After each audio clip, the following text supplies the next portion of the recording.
The whole village went silent when people saw her face that morning. Even her own sister stepped back in fear.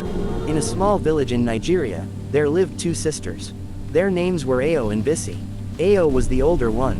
She was kind, calm, and always ready to help. If she had food, she shared. If someone was tired, she helped. Bisi was the younger one. She was proud and selfish. She liked nice things, but she did not like to work for them. She also did not like to share. They lived with their mother, who was getting old and weak. So every day, the sisters went to the stream to fetch water and sometimes to the farm. One hot afternoon, their mother gave them some food to eat on their way back from the stream. "Share it well," she said, "and come back before sunset." The sisters nodded and left. On their way, the sun was very hot. The road was long and dusty. After a while, they got tired and decided to rest under a tree. Ao brought out the food. It was simple, just some gari and groundnuts. As they were about to eat, an old woman came slowly from the road. She looked very tired. Her clothes were old and dusty. Her voice was weak. "My daughters," she said, "please, can you give me a little food? I have not eaten since morning." Ao looked at her and felt pity. Without thinking, she said, "Yes, Mama. Please sit down." She gave the old woman a good part of her food. The old woman smiled and ate slowly. Bisi frowned. "Why did you give her so much?" She whispered. "Now we won't have enough." Ao said softly, "She is hungry." Bisi rolled her eyes and turned away. After eating, the old woman looked at Ao. "You are kind," she said. "Follow me." Bisi quickly stood up. "I will come too." The old woman looked at her but said nothing. They followed the old woman into a small path near the bush. It led to a simple hut.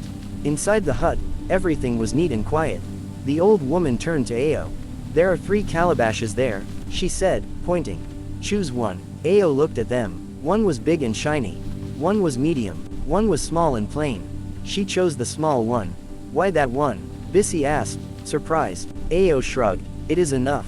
The old woman smiled again. "Take it home," she said. Then she turned to Bisi. "You too, choose." Bisi did not think twice. She picked the biggest and most beautiful calabash. "This one is for me," she said proudly.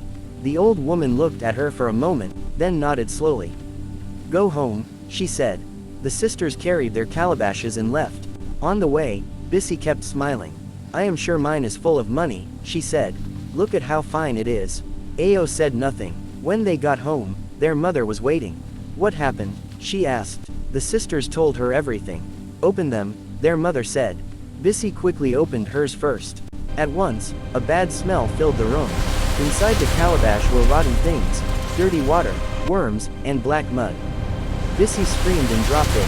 "What is this?" she shouted. Her skin started to itch. Dark spots began to appear on her face. She ran to the mirror and screamed louder. Her face had changed. It looked rough and swollen. Ao slowly opened her own calabash. Inside, there were clean clothes, some money, and small pieces of gold. Nothing too much, just enough to help. Their mother covered her mouth in shock. "Ao," she said, "this is a blessing." Ao nodded quietly. Bisi was crying. "This is not fair," she shouted. "Why did this happen to me?" Ao looked at her. "You refused to help," she said gently. Bisi shook her head. "It was just food." Their mother spoke this time. "It was not about the food," she said. "It was about your heart." The next day, Bisi went back to find the old woman. She walked the same road. She looked for the same path. But she could not find it. She asked people. No one knew any old woman living there. It was like the woman had disappeared. Days passed. Ao used what she got wisely. She helped her mother. She worked more. She stayed kind. People in the village began to notice her. They respected her. Bisi stayed indoors. She felt ashamed. People talked about her face. One evening, Ao sat beside her. "You can still change," Ao said. Bisi did not answer. But that night, she thought deeply. The next morning, something changed. A small boy came to their house, asking for water. Bisi was the one outside.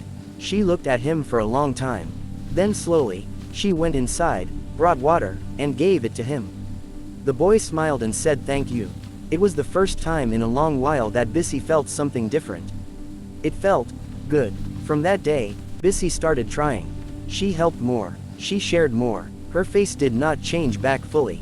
But slowly, the harsh look reduced.